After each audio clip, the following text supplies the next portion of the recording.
আসসালামু আলাইকুম। সবাই কেমন আছেন? আশা করি সবাই অনেক অনেক ভালো আছেন। আজকে আমি করব রসালো নারকেলি পুলি পিঠা। এই পিঠাগুলো উপর থেকে মচমচে ভিতরে পুর ভরা রসালো নারকেলি পুলি পিঠা। এভাবে তৈরি করে 10 থেকে 15 দিন পর্যন্ত সংরক্ষণ করে খেতে পারবেন, একদমই নষ্ট হবে না।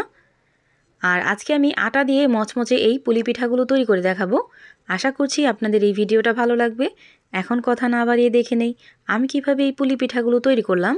প্রথমে আমি এই পিঠাগুলো তৈরি করার জন্য আটার একটা খামির তৈরি করে নেব। এই জন্য একটা হাঁড়িতে 1 কাপ পরিমাণ পানি দিয়ে দিলাম পরিমাণ মতো লবণ, আর দিয়ে দিলাম 3 থেকে 4 চামচ পরিমাণ রান্নার সাদা তেল। তেলটা দিলে আটার ডোটা অনেকটাই সফট হবে।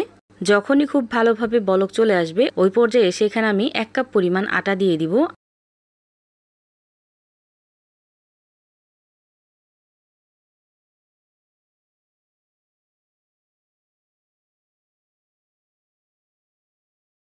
আটার এই ডোটা কিন্তু একদম পারফেক্টলি রেডি হয়ে গেছে। এখন এই ডোটাকে নামিয়ে ঠান্ডা করে খুব ভালোভাবে হাত দিয়ে মথে নেব।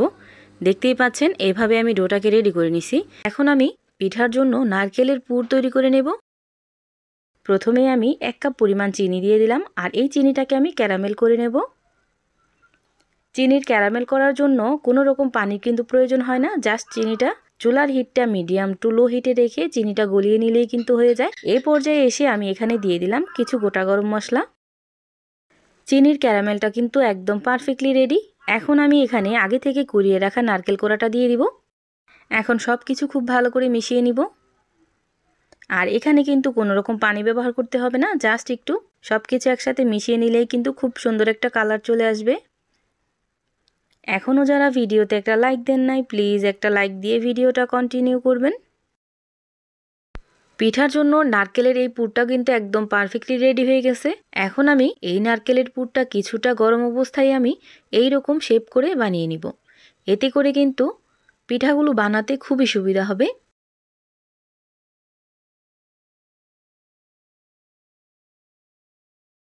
এখন আগে থেকে বানিয়ে রাখা আটার ডো থেকে কিছুটা পরিমাণ ডো নিয়ে নিলাম। এখন পাতলা করে একটা রুটি বেলে নেব। রুটিটাকে আমি এইভাবে পাতলা করে বেলে নিছি। এখন একটা গ্লাসের সাহায্যে আমি এইভাবে কেটে নেব।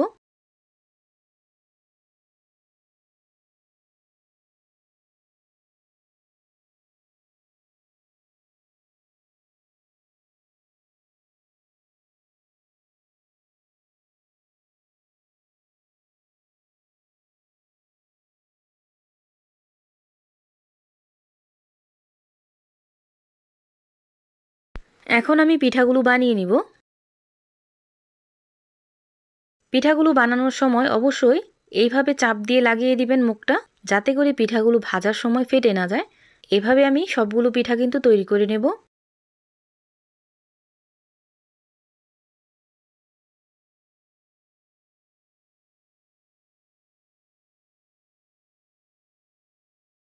এভাবে আমি সবগুলো পিঠা তৈরি করে নিছি। এখন এই পিঠাগুলো আমি তেলে ভেজে নেব।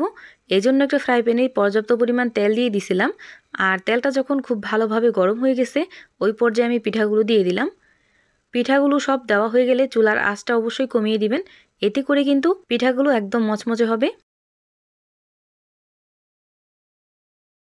তো দেখতেই পাচ্ছেন কিছুটা পিঠা ভাজা হয়ে গেছে। এখন আমি এই পিঠাগুলো উঠিয়ে নিব। তৈরি হয়ে গেল নারকেলের পুর ভরা রসালো নারকেলি পুলি পিঠা। এভাবে নারকেলি পুলি পিঠা তৈরি করে প্রায় 15 থেকে 20 দিন পর্যন্ত কিন্তু সংরক্ষণ করে খেতে পারবেন। এই পিঠাগুলো যে কতটা মচমচে হয়েছে আপনারা দেখেই নিশ্চয়ই বুঝতে পারতেছেন। এই ভিডিওটা এই পর্যন্ত দেখার জন্য অসংখ্য ধন্যবাদ।